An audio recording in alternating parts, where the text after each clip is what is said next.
Hello বন্ধুরা, তো আজকে আমি বলবো এই মানুষটা এত ভালো হলো কিভাবে। যে মানুষটা সপ্তাহে 2 দিন হলেও খেত, আর কোন জিনিসটা খাওয়ার কথা বলছি তোমরা তো বুঝতেই পারছো।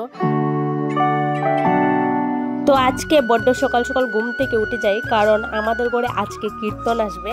তার জন্য গড়দৌড় তাড়াতাড়ি করে পরিষ্কার করে নিচ্ছিলাম। কিসের কীর্তন আসবে জানো? আজকে হলো সংক্রান্তির আগের দিন, মানে কার্তিক পূজার আগের দিন। আজকে লাস্ট কীর্তন দামোদর মাসের, তার জন্য আজকে আমাদের বাড়িতেও আসবে। আর এর জন্যই আমি তাড়াতাড়ি সকাল সকাল উঠেছিলাম, আর উঠে সবগুলো কাজ শেষ করে দিচ্ছিলাম তাড়াতাড়ি করে। আর আমার গলার আওয়াজ শুনে তোমরা তো বুঝতেই পারছো আমার কি হয়েছে। আমার অনেক দিন থেকে আজকে সর্দি হয়েছে, আর সর্দিটা চালার নামই নিচ্ছে না। এই যে দেখতেই পাচ্ছ আমার প্রতিদেব এসে গেছে, যার নামে ভিডিও টপিক আজকের। তো উনি কীর্তন নিয়ে আসার কথা ছিল, কিন্তু সেটা আর হয়ে ওঠেনি, কারণ আমার অসুবিধে। তাই কীর্তন আসার আগে পুজোটা দিতে হবে। তো উনি পুজোটা দিবেন, কারণ মাও বাড়িতে নেই, আমার যাও বাড়িতে নেই, উনি পুজোটা দিবে। তো উনি উনার আগে মনের শান্তির কাজটা করছেন। এই যে পাখিদের জন্য জল আর চাল চাঁদের উপরে রেখে আসেন, আর এই কাজটা উনি প্রত্যেক দিনই করে থাকেন। প্রায় 1 বছর হয়ে যাচ্ছে উনি প্রত্যেকদিন এইভাবে চাঁদের উপরে চাল আর জল নিয়ে রেখে আসেন। বন্ধুরা, তোমরা যারা আমার রেগুলার ভিডিও দেখো তোমরা তো জানোই আমরা একাদশী করি। তো আমি একাদশী করি বেশি দিন হয়নি, আর আমার প্রতিদেব একাদশী করেন অনেক দিন হয়ে গেছে। আমার বিয়ের আগ থেকে উনি একাদশী করেন। আজকে আমি খুবই মজা নিচ্ছি। এই যে আমার অসুবিধা হওয়াতে ও পুজো দিচ্ছে, আমার তো দেখতে খুবই ভালো লাগছিল। তো যেটা বলছিলাম, তো উনি একাদশী করেন প্রায় 8 বছরের মতন হয়ে যায়। তো আমি একাদশী করি মাত্র 1 বছর হয়েছে। তো এতদিন উনি একাদশীও করতেন, আর উনি আগে পার্টি করতেন। তো অনেক মানুষই বলে যে পার্টি আর্টি করলে একাদশী কোনো ফল পাওয়া যায়। আর পার্টি করা মানে তোমরা তো বুঝতেই পারছো। তো উনি 1 বছর আগের কথা বলছি, ওই আর কি মাঝে মধ্যে গিয়ে পার্টি করতো। তো আমার বিয়ে হয়েছে 4 বছর, আর 3 বছর দিন থেকে আমি ওনাকে কতভাবে বুঝি, কিন্তু বন্ধুরা আমি ওটা ছাড়াতে পারিনি। আর এখন ঈশ্বরের কৃপায় উনি নিজে থেকেই ছেড়ে দিয়েছেন।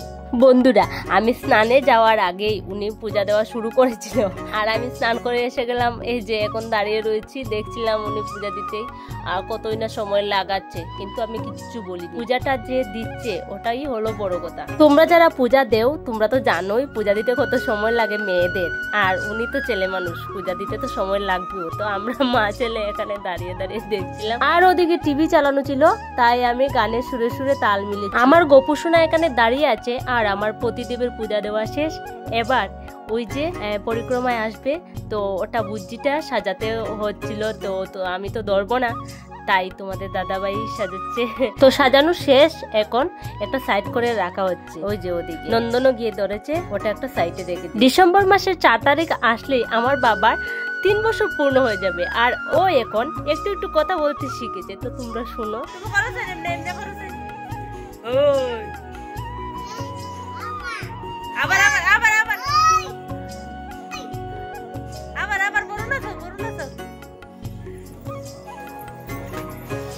ওই যে বাবা ছেলেকে ঠাকুরের আশীর্বাদ দিয়ে, ও আসলে আস্তা গড়ে দুনোটা দেখাচ্ছিল।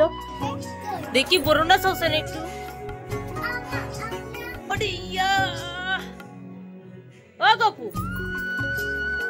তো তোমাদের দাদাভাইয়ের তো পূজা দেওয়া শেষ, এখন কীর্তন আসার জন্য আমরা ওয়েট করি। তো কিছুক্ষণ পরেই দেখি এই যে এসে গেছে।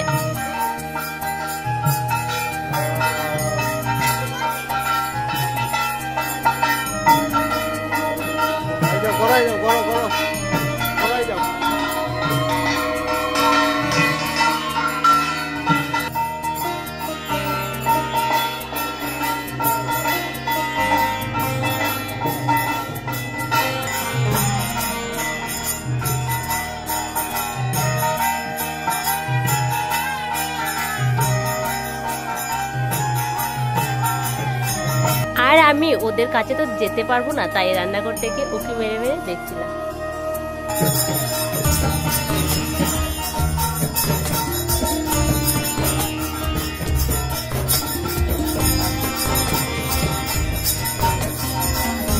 আর আমার ভিডিও করা দেখে এই যে উনি একটু নাচ গান করে গেলেন।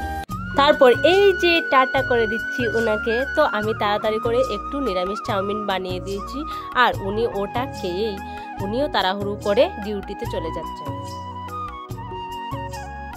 এখন যে ভিডিওটা দেখাচ্ছি তোমাদেরকে, এটা হলো পরের দিনের সংক্রান্তির দিনের সন্ধ্যেবেলার ভিডিও। তো উনি এসেছিলেন গড়ে। তো ওনাকে বললাম তুমি রেস্ট করো আর সন্ধ্যাবেলা তুমি দুনাটা দিয়ে যাও, আমি তো দিতে পারবো না। তো আজকের মতন এতটুকুই। আর ভিডিওটা কেমন হয়েছে অবশ্যই লাইক, কমেন্ট এবং সাবস্ক্রাইব করে নিও।